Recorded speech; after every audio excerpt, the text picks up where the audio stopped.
Thank you for joining. My name is Linda Fields, and I am the Vice President for Meta Staffing Services Executive Search Team. I also manage our contract division, and I've been here for 37 years. So yeah, it's a long time. Today, we're going to talk about a couple of things. We're going to talk about the do's and don'ts of workplace etiquette. So many of you are still working from home just because of what's happening with COVID. You've been home for 4, 5, 6, 7, 8, 9 months.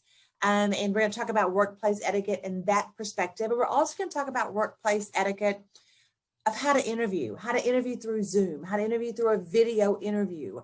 In talking with individuals recently, so many of them talk about working remote, and their home office could be their kitchen, their hallway. Some are working in their garage, others are working in their bedroom, and that's their workplace setting. So we're going to talk about how that fits into the world as we know it now and what it should look like. And then we're going to talk about how interviewing has changed the way we look at face-to-face interviews and the way we look at onboarding individuals for jobs. So just a lot's happened in 2020, and gosh, it's going to continue through 2021. I can just promise you. So let's just kind of get right to it. Let me first tell you about Meta Staffing, and Meta Staffing's been around since 1968. I've been here, like I just mentioned, for 37 years, and I manage our direct hire and our contract divisions. And those types of positions I manage, we source for admin support, skilled labor, engineering, accountants, HR, everything from $40,000 all the way up to probably about $300, $325. So we do temporary, which is the professional temporaries in my department, and we do professional direct hire. That's kind of what we do. So kind of getting right to it is I wanted to kind of share with you that we also work a national market, and kind of want to step back a few minutes and let's talk about March of 2020. COVID hit, but prior to COVID, we were scheduling interviews for our candidates face-to-face on site with the companies. They went face-to-face, they dressed up for the interview, they had a face-to-face interview. And we were bringing them to their office to screen them for our search assignments.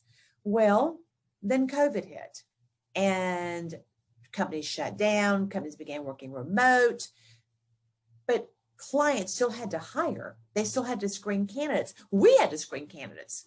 So we were like, oh my gosh, I am probably the least computer person in our company, by the way. And I was like, I've got to get in the bandwagon. I've got to figure out, how do we do this and how do we make this happen?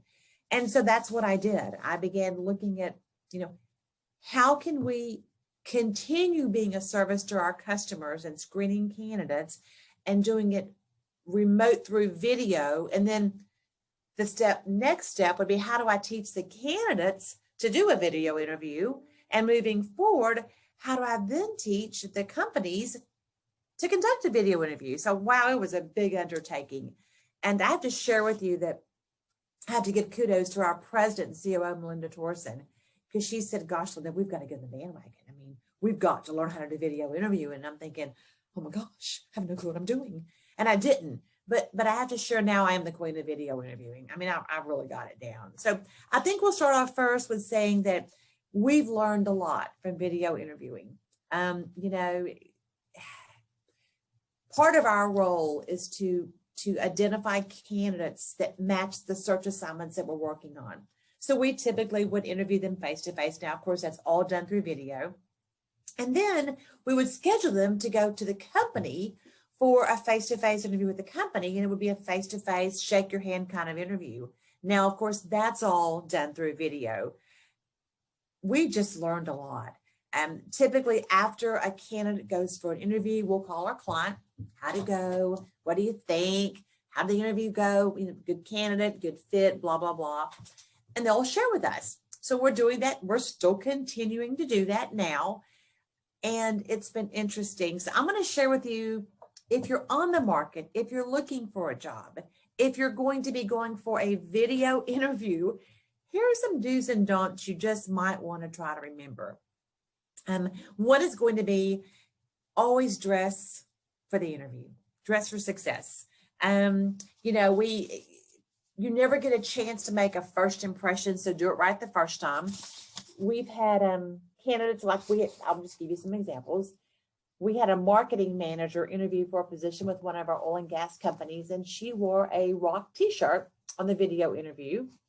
We had an individual who obviously forgot she had an interview scheduled with a client company, came in, according to our client, had on workout clothes, yoga pants, yoga shirt, sweatband, hair in a ponytail, obviously again, forgot to prepare for the interview. And then we had one individual who the client was pretty sure was interviewing in their pajamas. Hair was a mess and just wasn't prepared. I'll share with you that none of these three individuals got a job offer, just saying. So that's one thing to remember. The second thing is if you're conducting a video interview for a job, remember, if you're going to dress from the waist up, then don't stand up. I mean, like right now, I'm fully dressed, but we've had some interviews come in, and we had one individual who was interviewing, and she looked great from the waist up, interviewing for a very senior level legal kind of office manager role. She stood up to shut her, I guess her blinds, and she had on pajama pants. So just remember that, and that's always so important. Is that if you're going to dress from the waist up, don't stand up. Third thing, find a quiet place to interview. Make sure your door is shut. Make sure your barking dogs are in a different spot. Make sure that the kids are not outside running on their bicycles and playing on the swing sets. Make sure that you don't have Barney on television. Remember those things. That's just so vitally important. And I'll tell you a couple of things we've had happen. We had a cat crawl across the screen with an interview with the candidate who was actually interviewing with some folks overseas and disconnected the entire interview. We had a young gentleman, probably 7-year-old, run through with a Batman costume on with the other parent chasing him, again, through the interview. We've had, oh my gosh, the list just goes on and on. So just remember that it is an interview. So treat it as such. Dress for the interview, look the part, fix the hair. If you wear makeup, fix the makeup. Make sure you're in a great place. Your office is quiet, and you're and you can be seen. They can see you. And let's talk about being seen. I conducted an interview with an individual. I was conducting it, and she kept looking over here, and I kept. Finally, I said, "I'm so sorry. You're just distracting me. What are you looking at?" And she said, "Well, my video screen, my recorder's over here, so I'm looking in that." And I said, "Yeah, but I'm here. So all I'm seeing is the side of your face." She's like, "Oh gosh." So, those are things to remember. Another one was that I thought was quite interesting is just to remember is that look at your screen, make sure that you're not frozen. I was conducting an interview with the CFO. It's been a few months back, and we were talking. It was a great interview. He and I were talking and chatting. And so I guess at one point he kind of jumped in and said, "So I missed the last 3 minutes of what you just said." I'm like, "Why?" He said, "Because your screen froze." I'm like, "Oh gosh." So, just remember that those are just a couple of pointers about interviewing is look at the glare on your screen. Make sure there is no glare. Make sure your voice is heard. Make sure you can be seen. Make sure nothing is behind you that's going to be distracting or maybe shouldn't be seen on your screen. And also make sure you smile. One thing about an interview, a video, is just like anything else. You have to smile. It's so hard to build that relationship and that rapport. Back when we shook hands and we had the body language and we sat across from each other and we built that rapport. Well, we don't have that now. So now you have to build that rapport through that computer screen. And that's really hard. But so look at the individual, use their name a lot, make sure you smile, make sure you're prepared. I mean, there's so many things I love about a video. I love the fact that you have your job description in front of you, your resumes in front of you, your questions you want to ask are in front of you, interviewing tips, the website of the company's in front of you. All those things are right there. You're sitting there with your flip-flops on and nice shirt and tie on or nice blouse or whatever. But remember, it's an interview. So never lose sight of that. Always remember to be professional. Don't be so casual that you forget that it's truly a first interview. Just like a first date, put your best foot forward. Same thing with interview. Put your best foot forward in the interview. You'll never get a chance to make that second impression. You won't get that chance. I mean, rephrase that. You'll never get the opportunity to make a first impression. So be real careful about that. And I'm just kind of going through a list of things that we have is that with COVID, it is probably not going to go away. We all think it's going to go at some point. It probably will, some, but it could be a while coming. And I think a lot of companies have maybe enjoyed the video interviewing. I think that it frees them up and it frees the candidate up. I think it's much easier to schedule a video interview now than to have to leave work and make a drive 30 minutes to the company and 30 minutes back. It's a 45-hour interview over the internet. And then they sometimes will then bring you in for a face-to-face at a later date. So that's the first thing is just remember to smile, maintain eye contact, make sure that you're prepared, and make sure you do treat it like a first interview. Now, the second phase we're going to talk about is something that's kind of near and dear to my heart. It's because I hear about it every day. It is workplace etiquette for those of you working remote. It's addressing the do's and don'ts in a workplace setting. And I'm sure you all think, gosh, I'm really good at working remote. I mean, I'm the queen of remote. I'm doing a great job. And, maybe you are, but a lot of you aren't. So I've made a list of some conversations I've had with companies over the last probably 3 months, and they've been quite interesting. So one of them, and I've talked about 4 or 5 companies. I only put up the ones I thought were most interesting. So one of them I was talking with, it's been probably about before Christmas, and she and I were chatting, and she said, oh gosh, Linda, she said, I'm having such a tough time with my employees. All of her entire CSR team is working remote. And she said, it's been so frustrating. And I said, well, tell me, what are you talking about? She said, well, we're going to say Sally.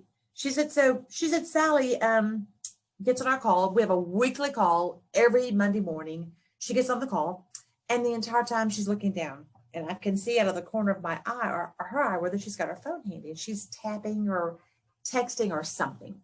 And she said, but she's looking down. And she said, so finally I have to call her out on it. I mean, I have to actually say, Sally, are you there? And she said, it took me twice to get her attention because she was so focused on whatever she was doing. She says, it was really embarrassing for me. It was embarrassing for the team.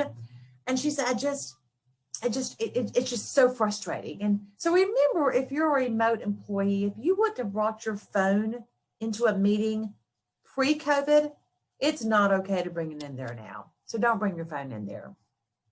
The second thing is, is to remember that look the part.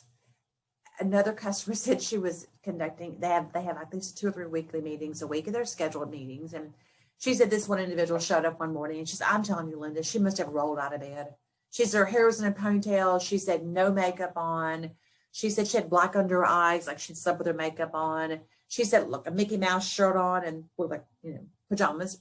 And she said, she said, for me personally, I was like, gosh, she is so not prepared. And she said, she was just a little, even kind of half asleep in her answers. So just remember that if you wouldn't have shown up to work with your hair in a ponytail and mascara under your eyes and Mickey Mouse shirt on, don't do it now, okay?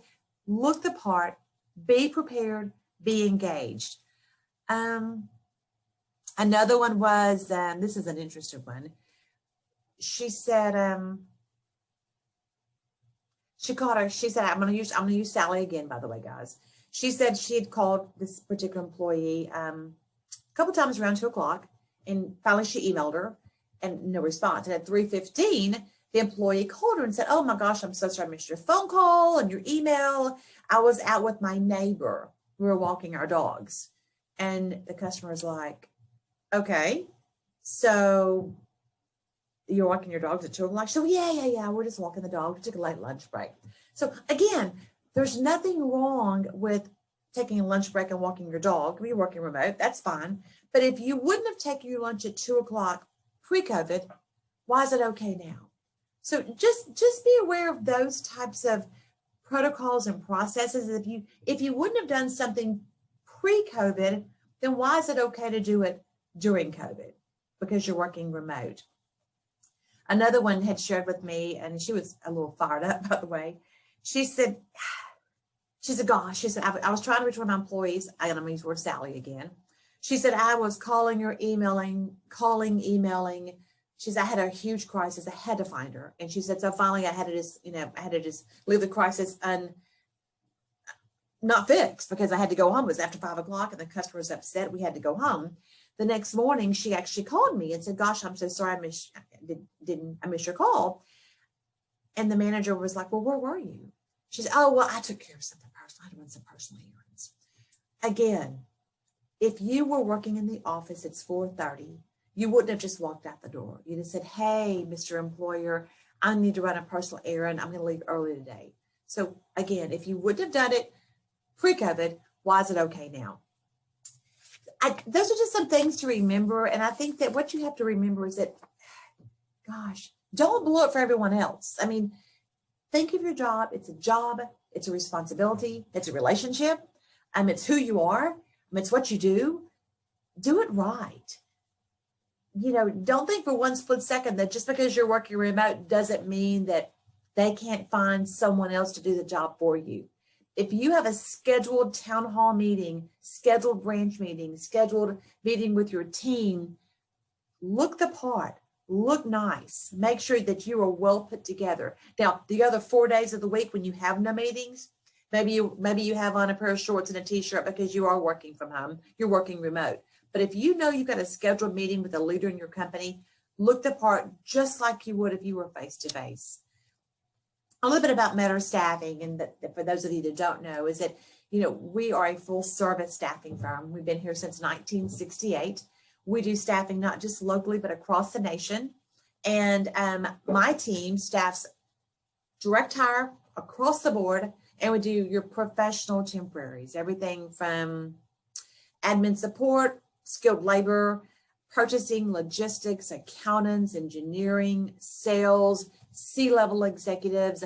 Again, our jobs range in probably 30s to maybe $250,000, $275,000, $300,000. We do direct hire and we do professional temporaries. If you are in the market looking for a job, or if you know someone that is, or if you're looking to hire someone, please give us a call. Again, my name is Linda Fields. I'm at 713-986-0548. And we'd love to be a part of helping you in any of your searching needs, whether it's for you or for someone you know. And thank you so much for your time and for tuning in. Have a great day. Bye.